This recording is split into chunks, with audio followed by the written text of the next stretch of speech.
Hello नमस्कार दोस्तों, मैं ऋषभ आपके चैनल एजुकेशन फॉर ऑल में एक बार फिर से आपका स्वागत करता हूं। आज हम लोग जो एडिटोरिया का स्मरणीय तथ्य कर रहे थे उसका मैं अगला पार्ट लेकर के आ गया हूं, जिसमें आज हम लोग जो है वो कुछ और स्मरणीय तथ्य को देखेंगे। अगर आप रेलवे का प्रीवियस ईयर क्वेश्चन पेपर करना चाहते हैं तो उसका मैं प्रैक्टिस सेट जो है करवा रहा हूँ, आप जो है जा करके देख सकते हैं। तो चलिए हम लोग जो है वो स्टार्ट करते हैं।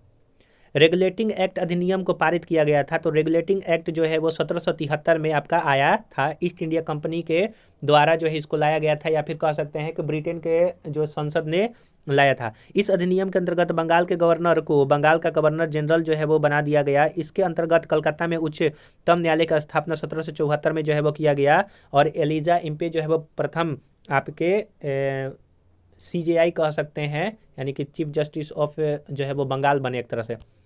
इस अधिनियम के अंतर्गत पहली बार ब्रिटिश कंपनी के प्रशासनिक एवं राजनीतिक कार्यों को जो है वो मान्यता मिली।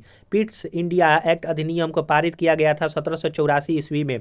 इसके बाद इसके द्वारा जो है वो बोर्ड ऑफ डायरेक्टर का जो है वो गठन किया गया। देखिए, एक बोर्ड ऑफ कंट्रोलर था और एक जो है वो बोर्ड ऑफ डायरेक्टर था। तो जो आपका बोर्ड ऑफ डायरेक्टर था, इसकी स्थापना जो है वो 1757 में ही जो है वो कर दिया गया।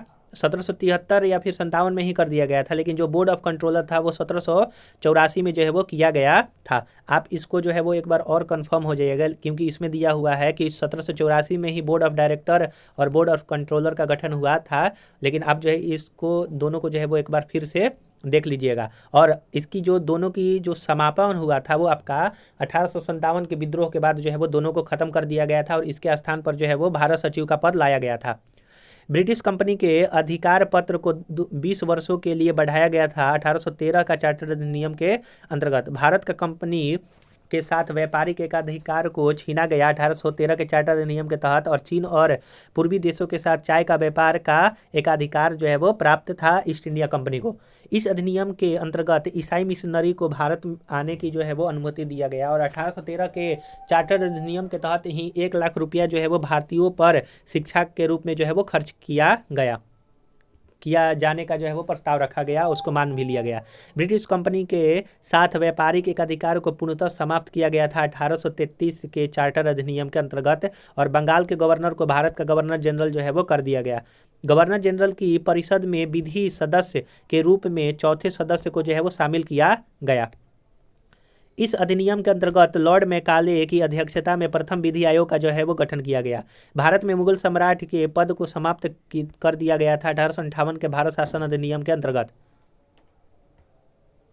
इस अधिनियम के अंतर्गत भारत का शासन कंपनी से छीन कर ब्रिटिश क्राउन को हाथों में जो है वो दे दिया गया। इसके अंतर्गत भारत में बोर्ड ऑफ डायरेक्टर और बोर्ड ऑफ कंट्रोलर का पद भी समाप्त कर दिया गया। देखिए, मैंने बताया था 1857 के बाद इसको खत्म कर दिया गया था। भारत में सचिव पद का सृजन किया गया। भारत के गवर्नर जनरल का नाम बदलकर वायसराय कर दिया गया, और इस अधिनियम के अंतर्गत लॉर्ड कैनिंग जो है वो भारत के प्रथम और अंतिम गवर्नर जनरल आपके बने और प्रथम वायसराय बने थे। गवर्नर जनरल को पहली बार अध्यादेश जारी करने की शक्ति जो है वो 1861 के भारत परिषद अधिनियम के अंतर्गत जो है वो दिया गया। ईस्ट इंडिया कंपनी को औपचारिक रूप से भंग किया गया था 1 जनवरी 1774 को, यानी कि एक तरह से ईस्ट इंडिया कंपनी को भंग किया गया था 1 जनवरी 1874 को, मतलब एक तरह से समाप्त कह सकते हैं कि कर दिया गया था। अप्रत्यक्ष निर्वाचन प्रणाली की शुरुआत 1892 का भारत परिषद अधिनियम के अंतर्गत किया गया। इसके अंतर्गत बजट पर बहस करने तथा कार्यकारिणी से प्रश्न पूछने की जो है वो शक्ति मिला किसको? तो भारतीयों को। मुस्लिम समुदाय के लिए पृथक प्रतिनिधित्व का उपबंध जो है वो 1919 का भारत परिषद अधिनियम के तहत किया गया। इसको मार्ले मिंटो सुधार के नाम से भी जाना जाता है। लॉर्ड मिंटो को सांप्रदायिक निर्वाचन का जनक जो है वो कहा जाता है। इस अधिनियम के अंतर्गत सत्येंद्र प्रसाद सिन्हा वायसराय की कार्यपालिका परिषद के पहले जो है वो भारतीय सदस्य बने थे। तो सत्येंद्र प्रसाद सिन्हा का नाम आप याद रखिएगा। केंद्र में द्विसदनीय विधायिका की स्थापना 1919 का भारत शासन अधिनियम के तहत किया गया था। इस अधिनियम के अंतर्गत भारत में एक लोक सेवा आयोग का गठन का प्रावधान किया गया। इस अधिनियम के अंतर्गत सांप्रदायिक आधार पर सिख, आंग्ल भारतीय, ईसाई और यूरोपियों के लिए भी निर्वाचन जो है वो सिद्धांत को जो है वो स्वीकार कर लिया गया था। जैसे मुस्लिमों को 1919 में पृथक निर्वाचन का किया गया था वैसे ही आपको 1919 में आंग्ल, भारतीय, सिख, ईसाई और यूरोपियों को भी निर्वाचन सिद्धांत को स्वीकार किया गया। इस अधिनियम के अंतर्गत पहली बार केंद्रीय बजट को राज्य बजट से जो है वो अलग कर दिया गया था। इस अधिनियम के अंतर्गत वैधानिक आयोग का गठन किया गया। इस अधिनियम को मार्ले मोंटेगू चेम्सफोर्ड सुधार के जो है वो नाम से जाना जाता है। केंद्रों में द्वैध शासन की स्थापना 1935 के भारत शासन अधिनियम के तहत आया था और राज्यों में द्वैध शासन 1919 के तहत आया था। इस अधिनियम के अंतर्गत प्रांतों में द्वैध शासन व्यवस्था को समाप्त कर दिया गया था 1935 में, लेकिन 1919 में आपका द्वैध शासन आया था राज्य में। इस अधिनियम के अंतर्गत वर्मा को भारत से अलग कर दिया गया। इस अधिनियम के अंतर्गत भारतीय रिजर्व बैंक की स्थापना किया गया था। 1935 अधिनियम के बारे में कटाक्ष करते हुए जवाहरलाल नेहरू ने कहा था कि गुलामी का अधिकार पत्र है तथा यह एक ऐसी कार है जिसमें ब्रेक तो है पर इंजन नहीं है। अगला है आपका कि भारतीय स्वतंत्रता अधिनियम को प्रस्तावित किया गया था 4 जुलाई 1947 को। भारतीय स्वतंत्रता अधिनियम 1947 के अंतर्गत धाराओं की संख्या कितनी थी? तो 20 धाराओं की संख्या थी।